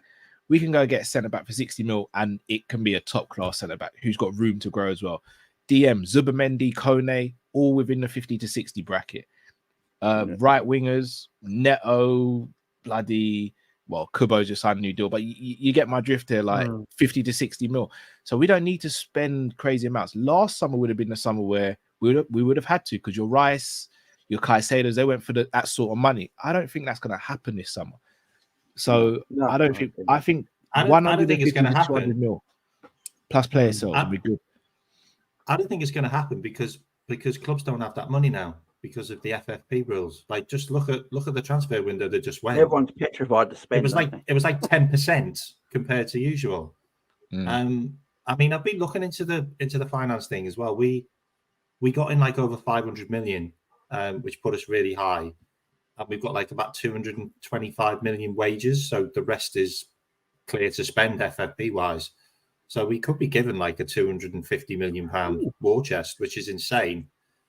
And there's rumours that I've heard as well, like over the last 2 days, that they're looking at a 235 million pound bid for Salah Al Etihad. I know. 235. 235. Yeah, look, I'm gonna get 95 million a year wages, 4 times the amount he gets at Liverpool now. What's the third tier Saudi playing players? Because I must be able to get into the third tier. We can go and do some coaching or something, bro. We have to do something. I can still play third tier Saudi. I'll go there for a year. Probably play for El Nasser, but you won't want to play in front of 20 fans. Oh no, I don't mind. Yeah. I'll do a lot. I'll bring my family along. We'll double capacity, bro. Like, we'll be all right. I'll do anything for money. Don't worry about that. No, it's just not anything. But you know what guys mean. We don't. So if you're paying me 30 grand a week, I don't care who's in the park. Do you know what I mean? I'll be the water boy. Right. Playing style. I just want to talk about playing style for a minute, because we've lauded Klopp and stuff like that. But there is one thing I'll say. I hate our playing style right now. And I know it's a winning playing style right now, but I don't. How do I say this without getting cancelled? I don't. Well, don't go to Ensman next. Yeah, I don't quite. Look at him. I don't quite enjoy watching Liverpool at times. It frustrates me. I think sometimes we can play better than what's being shown right now. This is what's got me excited about the future for a new manager, because I do feel like after so long with the same manager in the way football is today, I just feel like our playing style is getting a little bit stale. And we need, there's nothing wrong with freshening it up. That's just my opinion. I'll let it open. You guys can I'm answer laughing at ends, man. I'm No, sorry. I'll do it. I'll take the bullets. Everyone in the chat, I'm going to take the bullets. Come at me. Their opinions is just like, come at me. I don't care about. Can I ask you one question, right? No. So say we have a better playing style, just for an example, and we score 8 goals every game. We still get I'm 3 all right points. winning 1-0 every game. Oh, but that's what I'm saying. That's what we're doing at the moment, bro. Liverpool playing in a way that's sufficient enough to get us the results we need. But I Bar think the Arsenal you can game, destroy a team 1-0 instead of labouring to a 1-0 win. it I've watched depends on Man the way City you look. destroy teams. It depends. destroy No, teams. I think with Man win 2-0. City, because I watch a lot of Man City games. I feel like this season you can get a Man City. The only difference, mentally, players are defeated before they go and play the game. For Liverpool, because of we always create if you notice with Man City, no one creates a narrative that you can get a Man City. With Liverpool, there's always they leave space at the right back. Man City leave the same space, but there's never a narrative around it. So teams set up with a mindset of we can go and attack them down this side, we can do this in midfield. Against Man City, they leave and expose themselves the exact same way, but there's no narrative around them. With Liverpool, yes, we can play better football. We haven't played the greatest of football this season, correct?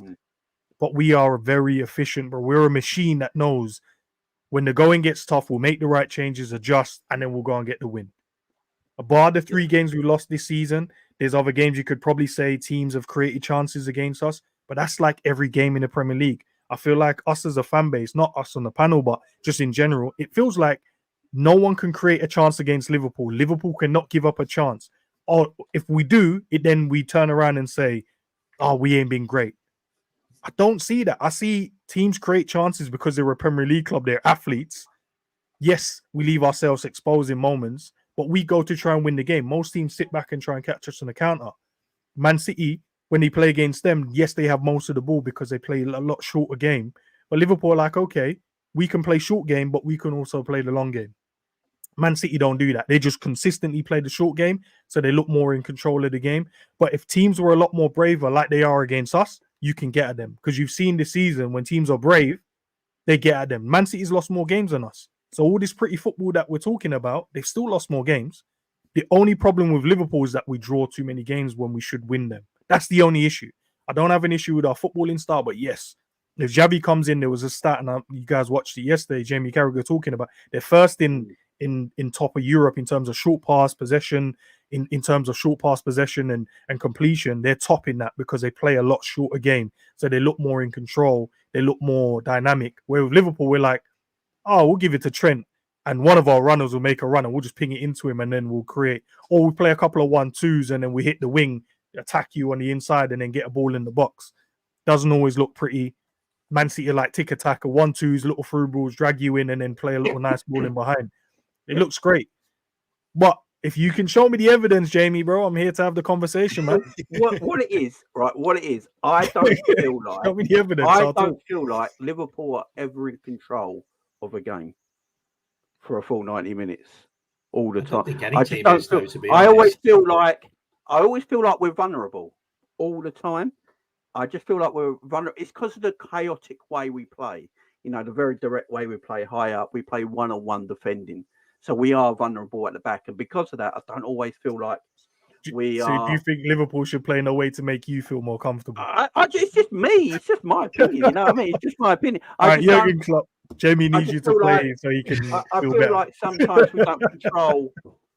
You know, we don't have a lot of control in games all the time. It feels like the opposition. You know, if 20 or 30 minutes are gone and Liverpool have not scored, how many of us always sit there and go, the opposition should go take advantage of that in a minute. We'll go let one in. You know, because we all must think it deep down that we don't really control games a heck of as well as we maybe should do. I'll ask one more question and I'll be quiet, I think. looking at the goals Liverpool's conceded this season, what goal do you say that was great football there? I always look at it going, why are we doing this? Why are we? We're just creating up. That's what I mean by controlling. That's That's what I mean by control. That's what I mean by no, control. but we have more. Jamie, it's crazy because if you say we need more control, most games Liverpool play bar Arsenal, maybe bar Man City, we have more of the ball than every other team we play against. We make more passes. I don't think possession necessarily translates to control though. So in the Arsenal game, if I'm not mistaken, I think we might have had more possession, but they were always in control of that game. So here's the thing, I get where both of you are coming from. I don't think our playing style's as bad as you may be making out, Jay, but at the same time, I do agree there's certain times I watch Liverpool and I'm like, we're gonna win this game, but we're gonna win this game because of individuals as opposed to tactics. And that frustrates me sometimes because it's like you can't always rely on individuals. Yeah, we've got some match winners in the team. We absolutely have. But we can't expect the match winners to always win the games. The match winners for me are meant to win the games now and again. The tactics are meant to win you games 90% of the time. And I feel as though we have plan A, and if it's not working, it's do plan A harder. Sometimes we'll do plan B. And I look at the squad we've got and I'm like, we could have so much fluidity with formations. And it's been night and day from last season to this season. Klopp's been better with his substitutions, timing of his substitution, even sometimes little tactical nuances. I don't know. It's almost like he watches the game as a fan sometimes and is like, I don't want to take off my favorite player. Or I want to keep my favorite player there. Or it's like we can see certain things developing, but you're not reacting to it. And it's like it can be frustrating sometimes. And it's the draws for me. It's like the Luton game. We're playing Joe Gomez inverted and Trent inverted, I think it was. And I'm like, we're suffocating the middle of the pitch, which makes it easier for Luton to defend. The Brighton game, again, we drew that game. Gravenberch should have won us that game. Not to put the draw on him, but he should have buried his chances. Chelsea at the beginning of the season, we're in control of that game, and then we lose complete control. The Arsenal game where we lose 3-1, mistakes, but also in that game we're still doing the invert with Joey, and I'm like, why are we inverting Joey? Why don't we play wide? Because as soon as we went to 4-2-3-1 at the start of the second half, Arsenal were done. They score a goal from mistake from Virgil mainly and Ali, but before that, we're dominating the game. We're controlling the game, both in possession and tactics. So I don't know. That's my frustration with it. But at the same time, I do think we may have been better in certain games. Like the one that really stands out is the Newcastle away game. We're down to 10 men. Newcastle are battering us. Nunes comes on. He will get the credit. But I think players like Elliott in that game, Gomez when they came on, we did so many different things tactically in that game that got us the win that I think gets overlooked because of the brilliance of Nunes on that day. And I think that's where we kind of got to balance it out. And for me, we should have lost to Burnley. They had better chances than us. They had better chances than us. They just didn't put the ball in the back of the net because they got shit players. But that's my issue when I talk about control. We give up chances more than the opposition making the chances because of the chaotic way we play. You know, that's what I mean by control in my opinion. Can I roll it back a little bit?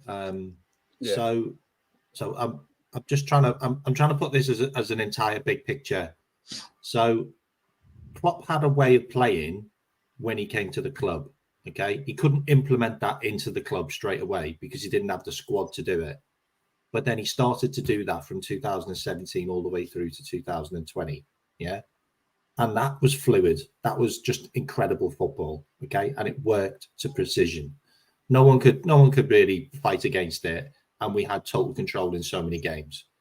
And when we start a game, sometimes we were like 3-0 up in like 30 minutes. And it was just squashbuckling, just incredible football. His team couldn't carry that on. Yeah. And we then dropped off through lots of injuries. Then we improved the squad a bit more. Yeah. A couple of years later, we've now dropped back into a system where he can't play that way with his team like he did back then. So we don't do that. So we started this inverted. For me, it feels like it's only 60% in. Like, I don't think we are all in with it. I don't think everybody's got to grips with playing it yet. And I feel like the whole Trent conundrum, whether he works, whether he doesn't work, where's he going to play him? And I feel like the right-hand side is a big issue and has been for a long time now, but we're still getting by. But I still don't think this is the way we would play it, the way Klopp wants to play it, if that makes sense. But he's just getting by with it. And now he's going, the new guy's got to take it on. And he's got so many players to play so many different ways. You know, we've got a couple of number 10s there if we really want to play with number 10s. We've got some great attacking midfielders that we're using as Brexit footballers right now. But, you know, that's just the way it is. But that's how I see it. I've seen us being amazing at the way we play 4-3-3 under Klopp. And then it dropped because the squad wasn't good enough. And then he improved the squad again. And then the rest of the squad got old, basically the midfield.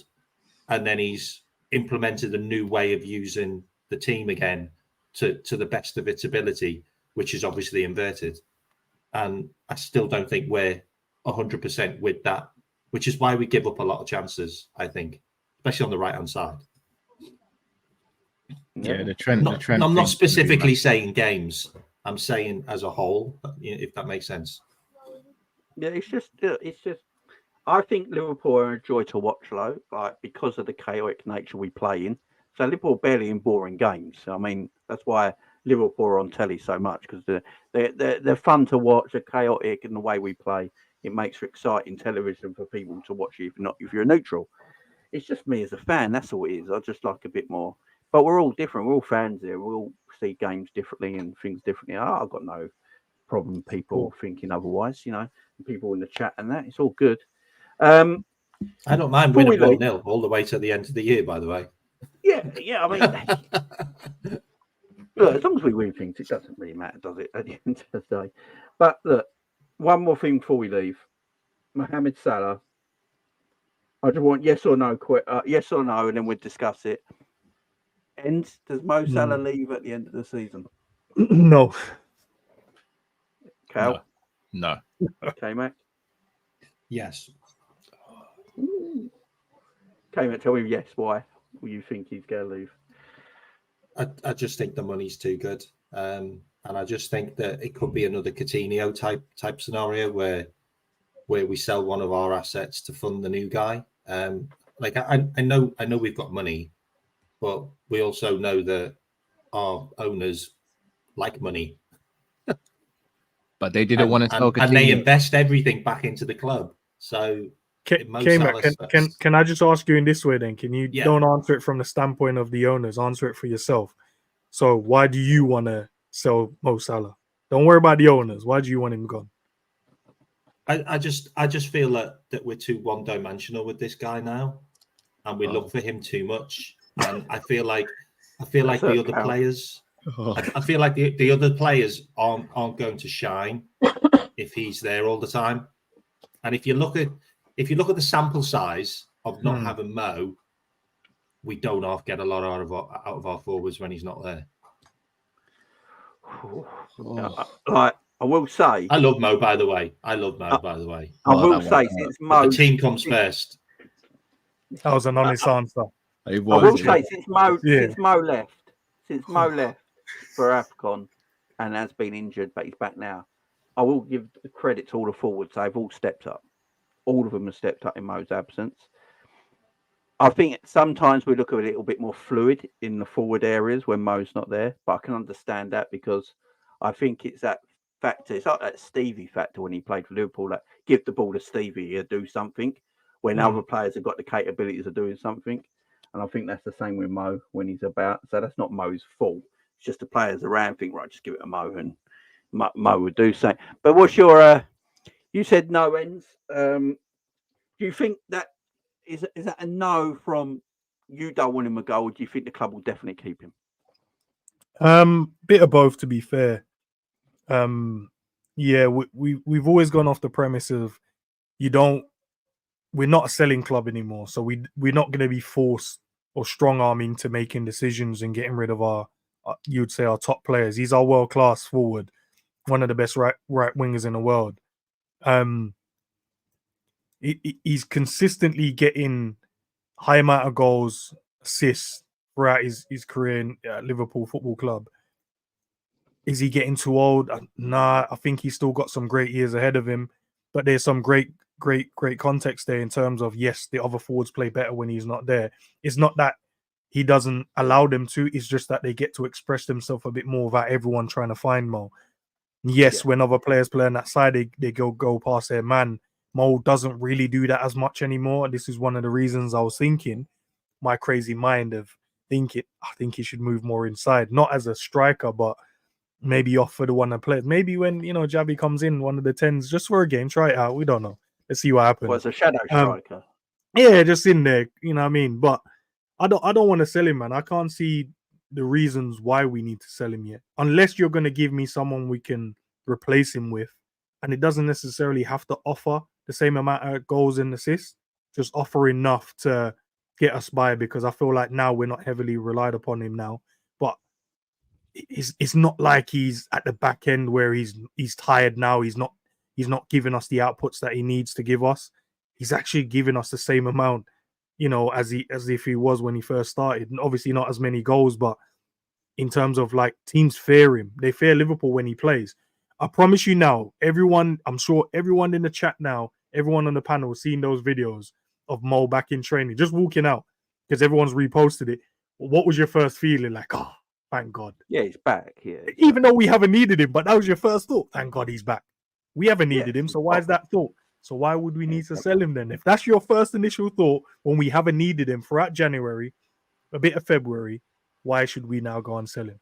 Makes no sense, bro. Keep the man at the football club, give him what he needs, and let him cook, man. Now, I agree. Like, I don't think he should go this summer. It's down to what Liverpool do, Cal, ain't it? Look, if you put your business hat on, the business side of it, you go look at Trent, Virgil, and Salah all need new deals. Business side wise, if you can only afford to sign one up, that's going to be Trent, obviously, because of age, longevity, what he's going to give you. Salah's on $350 a week, as we know, which is mad money. For me, but deserved, exactly. Now, what do you do with Mo's contract? What does Mo want? Does he want 375, 400? How many years extra? And then from a business side of it, you got to think like, if we give him 400 grand a week and give him 3 years extra on his contract with a year left, he's got that's 4 years. We know then at the end of it, we're going to make nothing out of Mo Salah, as a player. We know how business people think. Is he go? There's never been a sign of it, but is Mo suddenly going to go that way? We don't know. We can't tell the future. So do you see some maybe why there might be some murmurings that Mo might go because of these issues? Or do you feel like Mo wants to stay and they just got to find the right contract for him? I say this with the greatest respect, especially to you, K-Mac. I got love for you, bro. The notion of selling Salah from a business standpoint, even to me, still doesn't make sense. No. He's not showed any sign of decline. He's, with all due respect to the others, he's our best attacker. The only one who comes close to him is Jota, in my opinion. From a commercial standpoint, the amount of eyes and money he brings to Liverpool is crazy. Plus, it's not like a Fabinho or Henderson situation where you got to take the money now because you won't get it in a year's time. We could sell Salah in 2 years' time and still get over 100 mil because he's such a commodity to that part of the world, that region of the world, that I don't think it matters what age you sell him at, because he's going to become the face of football over there and take it to a whole nother stratosphere. Not just that.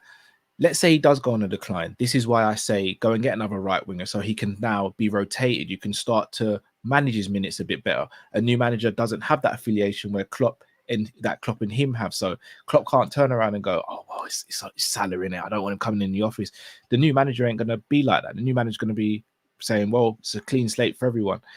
For me, keep Salah as long as you can. Just try and get someone else in to help him manage his minutes. But I do not want to see the guy leave. He's too good. Yeah. Best in the world. The Salah thing, I think, till he signs that. I don't disagree, by the way. I don't disagree. Unless Salah signs a new deal, the club decides what they're going to do. I think this is going to rumble on for ages when we talk about when we talk about Mo Salah. It's a difficult one, ain't it? With Mo, for me, I think he should retire at Liverpool Football Club. Personally, that's my opinion. I think he should retire at Liverpool Football Club. I think he doesn't have to stay as a right winger for the longevity of his Liverpool career either. I think what Enz was saying as well is that you could tuck Mo inside. He can become that shadow striker or that number 10 because he is creative. You know, he's a creative footballer as well. He's an all-rounder.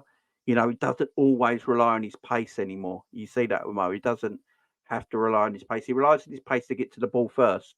But when he's got the ball, he relies on his creative spark and what he can do with the ball. He doesn't rely just beating a man with his pace anymore. And so I think there's more to Mo Salah's game going forward. And like what Cal said, with Mo, I think the owners see him as extremely important as well, because he signed that new deal at 29 going into his 30s.